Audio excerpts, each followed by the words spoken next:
نوم دې څه شي دی؟ بسم الله. د پلار نوم دې څه شي دی؟ بسم الله. د کوم ځای یې؟ د سپین بولدک ویش بولدک.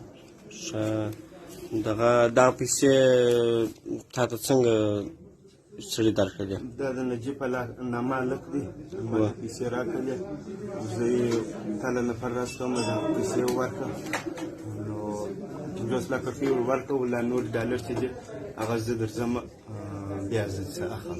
ته په دا موضوع خبر وې چې دا د غلا کړي دي؟ زه په دا ساعت کې نه وم خبر چې د غلا کړي دي، چې کومه ورځ در ماله راولې ما ته دا یې کښېښولې وه، زه سهار تاله سړی راستوم، سهار چې ټلیفونونه هم بند شولو، بیا 3-4 ورځې بعد کابل سره پر یوې نمبر باندې ما ټلیفون راغلی و، زه په کابل کې یم، دغه د څو ورځې بعد دا وروسته په خبر شوې چې غلا کړي وې؟ د هغه وروسته بیا په خبر شوم چې غلا و. حاجي صاحب تا ته خپلې پیسې ورسېدلې؟ و بسم الله الرحمن الرحیم، ما ته خپلې پیسې ورسېدې.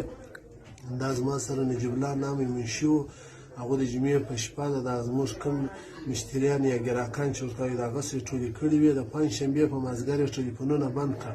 دا پیسې چې دی همسایه دی، دی ورسره شریک و، دوی ته یې ایښي دي، ټول امنیتي ارګانونو کشفي په دې خبر دي چې دوی او هغو 24 ساعته نن 14مه د رابطې سره کولې. دغه پیسې د دوی سره پرتې وې، دی نن 2مه د پاکستان ته تللی و.